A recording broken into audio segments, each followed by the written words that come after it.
Okay, so let's do a reading about who is your enemy right now.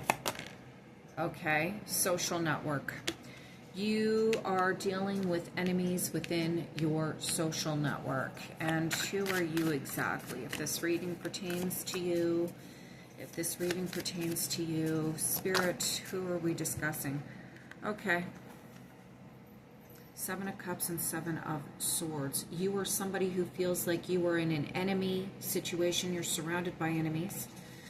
You are somebody who has to cross boundaries.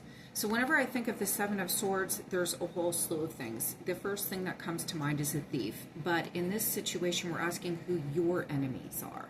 So this tells me that you in the collective, if this reading pertains to you, and not all readings pertain to everyone, you are somebody who is in a situation where you have had to infiltrate a social network based on the Three of Cups, a family network, or a work environment that is foreign to yourself.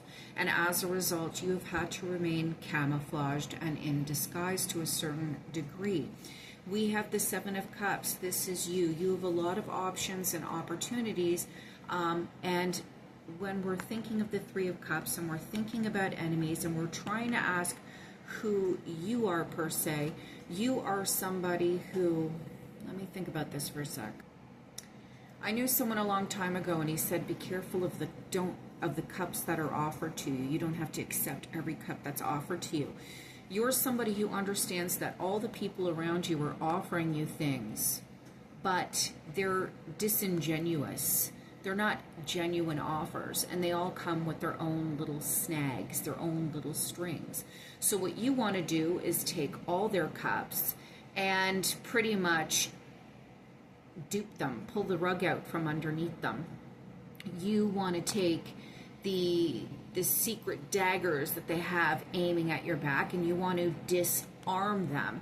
You want to disarm their disingenuous offers because you know that you can't trust these people. So if this reading resonates with you, and see, we have a certain victory in this tactic. So if this reading resonates with you, and another thing is here, I pulled the Eight of Swords underneath that. So these people are making you feel as if you're trapped. They are making you feel boxed in. So basically, the reading is, what can you do? What is in store for your enemies? And okay, so basically, it looks like you're taking matters into your own hands. Thurisaz and Awaz. This suggests to me that you are prepared to thrash through your problems, thrash through the challenges that are being presented to you. Awaz usually symbolizes companionship and teamwork. So you do have someone on your side to assist you in combating and outwitting the people around you. So we're going to pull from the runes here and see what they have to tell us.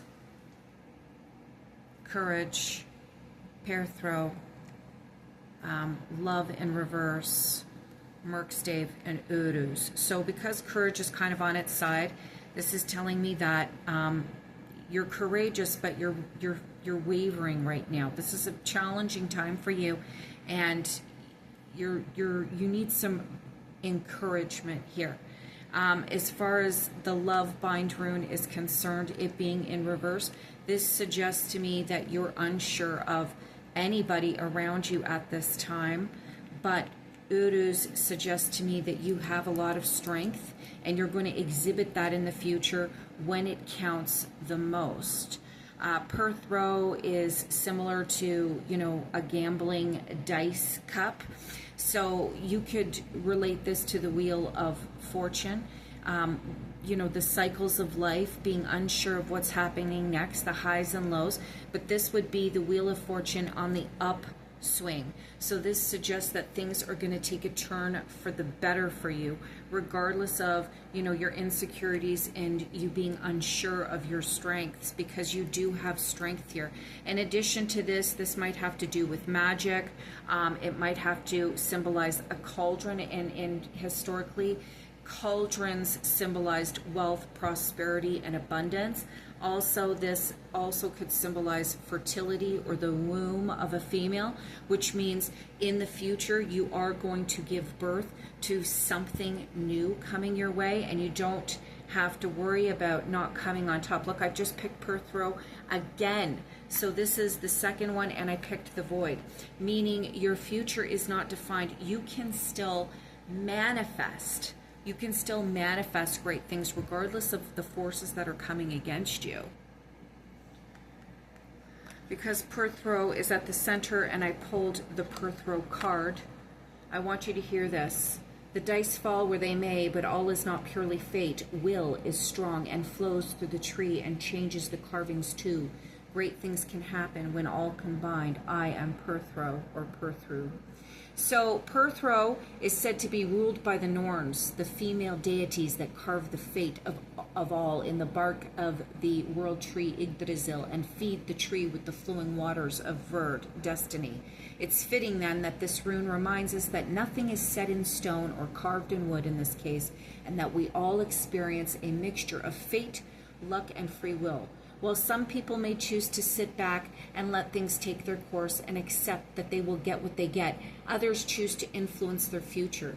These people base their choices on their awareness of the gifts fate has given them and understand that the more you know how to achieve your desires. You can shape your own life. You can choose to push against fate or move with it. So when you are thinking about this issue, ready yourself to receive luck, but prepare for hard work. There's more than one way to solve the current problem with your enemies. And you see yourself confronting with the limitations, being victorious, and taking matters into your own hands.